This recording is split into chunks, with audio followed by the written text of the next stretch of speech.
The अपोथेकेरी diaries के episode 2 में हमें अब एक आर्मी कैंप दिखाया जाता है जहां सोल्जर्स आग जलाकर खाना खाने बैठे हैं। तभी हम देखते हैं कि एक सोल्जर अचानक से गिर पड़ता है, फिर दूसरा, और तभी बहुत सारे सोल्जर्स गिर पड़ते हैं। तभी हमें ये बताया जाता है कि खाने में ही जहर है। वो गांव वाले जो बड़े प्यार से खाना लाए थे, अब शक की सुई उन पर घुमा दी जाती है। उनमें से एक सिपाही बोलता है कि बताओ किसका काम है ये? अगर तुम नहीं बताओगे तो हम तुम्हें सजा देंगे। पर तभी दूसरा सोल्जर उसे सजा देने से मना करा देता है। अगले सीन में हमें दिखाया जाता है कि ये खबर जिंसी तक पहुंच चुकी है और शक होने के कारण गांव के मुखिया को हिरासत में ले लिया गया है। यहाँ जिंसी केस को समझते हुए थोड़ा वक्त मांगते हैं ताकि वो सही फैसला ले सके। तभी जिंसी का असिस्टेंट जिंसी से पूछता है कि आपने लेडी योको की सेवा में एक नई लड़की को शामिल किया, पर आपने ऐसा किया क्यों? तो जिंसी बताते हैं कि लेडी योको सिर्फ सुंदर ही नहीं, शांत, तेज और समझदार है। वो अपने लिए यूं ही किसी अनजान इंसान को नहीं चुनेगी। तभी उसका असिस्टेंट पूछता है कि नई लेडी इन वेडिंग के बारे में वो और क्या जानते, क्या वो इतना ज्यादा खास है? तभी जिंसी उसे बताता है कि ये समझ लो वो एक ऐसी लड़की है जो सुंदर और मेडिसिन के ज्ञान का भंडार है। पर यहाँ असिस्टेंट थोड़ा सा चिंता जताते हुए कहता है कि क्या हो अगर कल उसने ही जहर मिला दिया तो? ये सुनकर जिंसी थोड़ा सोचता है कि ऐसा नहीं होगा। वो अपनी अदाओं के जाल में ही माओ को फंसा लेगा जिससे कि वो ऐसा कदम ना उठाए। अब हमें वो छोटी बच्ची और माओ दिखाई जाती है जो अपने नए काम के लिए निकल रही होती है उस जगह को छोड़कर। और यहाँ जिंसी भी आया होता है और वो माओ के पास आकर कहता है कि क्या तुम अब तैयार हो अपने नए काम के लिए? वो बताती है कि हाँ, वो बस निकल ही रही थी कि तभी जिंसी उसके सामने आता है और उसके बालों को हल्का सहला देता है। यहाँ वो सोचता है कि माओ तो अब उस पर पिघल ही जाएगी, पर असलियत में माओ को उस पर कोई असर नहीं होता और वो लेडी योको के महल की ओर चल पड़ती है। यहाँ लेडी योको के महल पहुँचते ही उसे उनकी एक सर्वेंट जिनका नाम होंग्योंग है वो मिलती है, जो उसे महल दिखाने के लिए ले जाती है।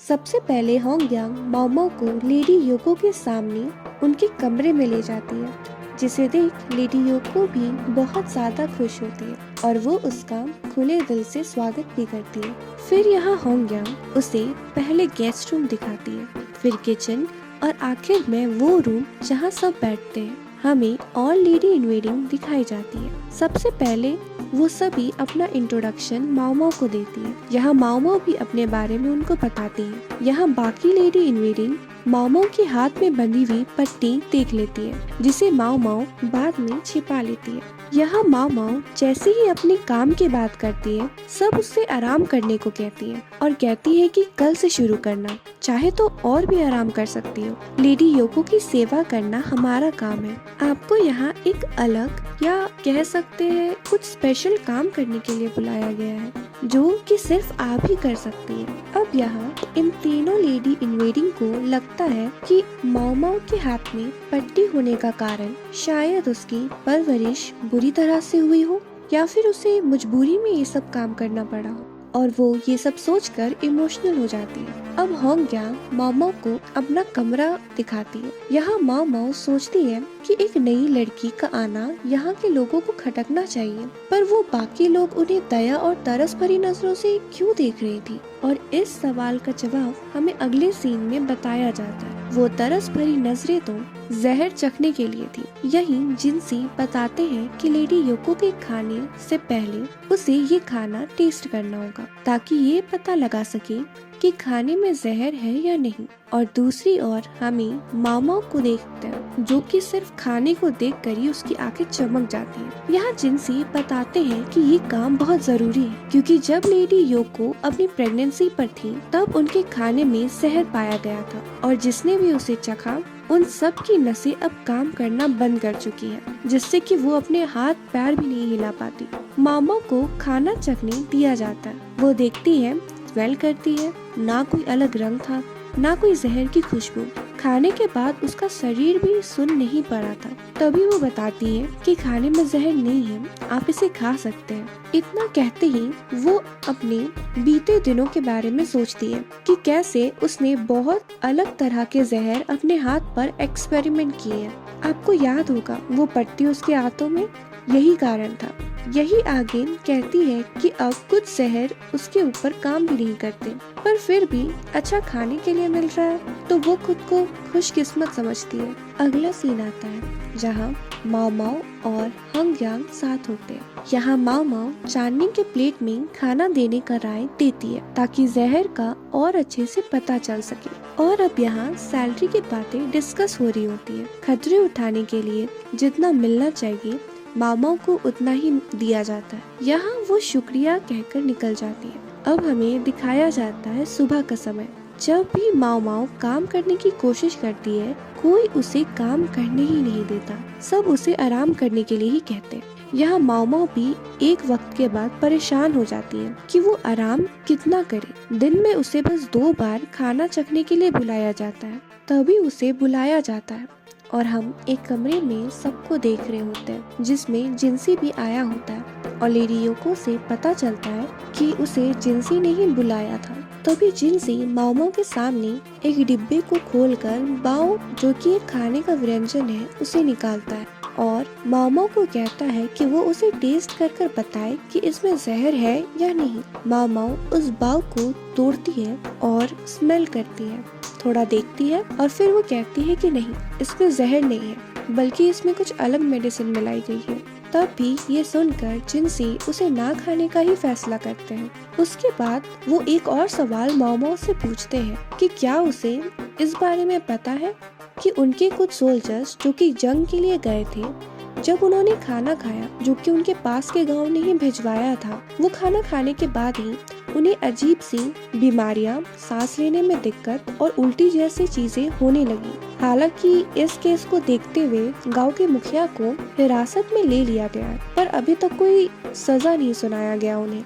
यहाँ माओ माओ थोड़ा सोचती है और फिर वो जिनसी से पूछती है कि क्या खाना खाने का जो सामान होता है जैसे कि प्लेट और चॉपस्टिक, क्या वो भी उन्हें गांव वालों ने दिया था? तो यह जिनसी इनकार करते हुए कहता है कि नहीं, वो तो सोल्जर्स अपने साथ ही लेकर जाते हैं। तभी माओ माओ बगल के गुलदस्ते के सामने चली जाती है और उनके कुछ फूल तोड़कर खाने लगती है। सभी हैरान हो जाते हैं। लेडी योको पूछती है कि क्या वो इतना टेस्टी है? तो माओ माओ कहती है कि नहीं, इसे खाने से तो बल्कि सांस लेने में दिक्कत और उल्टियाँ होती है। तो सब चौंक जाते हैं। तभी माओ माओ कहती है कि आपको तो पता ही है कि महल में ऐसे जहरीले फूल और जड़ी बूटियाँ भरी पड़ी हैं। ये जो जहरीले फूल हैं तो जहर इनके फूलों में ही नहीं बल्कि जड़ों में, पत्तों में, यहाँ तक कि टहनियों में भी होता है, जिसको जलाने पर जहर आसपास हवा में भी घुल जाता है। यहाँ जिनसे समझ जाते हैं कि सोल्जर की मौत क्यों हो रही थी। माओ माओ कहती है कि अच्छा हुआ उस सोल्जर ने मामला संभाल लिया, नहीं तो पूरे गांव को ही सजा मिल जाती। तभी जिनसी अब उसे एक दवाई बनाने के लिए पूछते हैं जो कि उस बाव में मौजूद था। ये सुनते ही माओ माओ बहुत खुश हो जाती है। क्यों? क्योंकि दवा में तो उसका सबसे ज्यादा इंटरेस्ट है और अपनी खुशी को संभालते हुए वो हाँ कह देती है। बस वो अपनी कुछ जरूरत के सामान मांगती है। अब सुबह हो चुकी है और अगली सुबह माओ माओ बहुत एक्साइटमेंट के साथ सामान लेने निकल जाती है और वो वेद के पास पहुंच जाती है जहां उसे जिनसी का असिस्टेंट मिलता है जो उसे अपना नाम बताता है कि मेरा नाम गाउसन है और मैं जिनसी का असिस्टेंट हूँ, आपसे मिलकर अच्छा लगा। यहाँ वैद्य उसे थोड़ा जलते हुए कहता है कि ये यहाँ क्यों आ जाती है। फिर गाउसन माओ माओ को मेडिसिन वाले कमरे में ले जाता है जिसे देखकर वो बहुत ज्यादा खुश हो जाती है, इतना खुश कि वो नाच उठती है। यहाँ हम देखते हैं कि तब तक जिनसी भी उसके पीछे आ चुका होता है। माओ माओ को जिनसी से ज्यादा उसका असिस्टेंट अच्छा लगता है क्योंकि वो थोड़ा शांत और सीरियस स्वभाव का है। तभी उसका असिस्टेंट एक दवाई का डिब्बा लेके आता है जिसमें से बस थोड़ा ही बचा हुआ होता है। जिनसी कहता है कि अगर उसे और चाहिए तो वो मंगवा देंगे। वो बताती है कि वो बहुत दूर मिलता है और इतनी आसानी से उसका मिलना भी मुश्किल है। अगले सीन में लेडी इनवेडिंग को एक कमरे में झांकते हुए देखते हैं। वो मामा को दवाई बनाते हुए देख रही होती है। यहाँ फिर हम देखते हैं कि वो उसे बनाकर एक ठंडे पानी के मटके में रख देती है। वो दवाई असल में चॉकलेट की रेसिपी होती है। वो बनाने के बाद मामा को जड़ी बूटी के मैदान दिखती है और वो अपनी भावनाओं पे कंट्रोल ना रखकर उसी में मगन हो जाती है। इतना मगन कि उसे पता ही नहीं चलता है कि कब शाम हो चुका है। तब जब वो किचन पहुंचती है तो उसे देखने के लिए मिलता है कि कुछ लेडी इनवेडिंग उन चॉकलेट्स को खाकर नशे में धुत हो जाती है। अगले सीन में हमें बताया जाता है कि जो चॉकलेट मामा बना रही है वो दरअसल असलियत में एक स्टैमिना बढ़ाने का ड्रग है। यहाँ सब समझ जाते हैं कि वो ड्रग्स बना भी सकती है और फिर सब वहाँ से चले जाते हैं। तभी जिनसी मामा के पीछे खड़ा होकर के करीब आता है, पर ये बस मामा का एक भ्रम होता है, एक सपने जैसा। अगले सीन में हमें रात का समय दिखाया जाता है, जहाँ पर एक मेड देखती है कि महल के दीवार के ऊपर कोई सफेद कपड़ों में चल रहा होता है और वो इंसान उस वेट की तरफ देखता है। अब इस मेड के साथ क्या होगा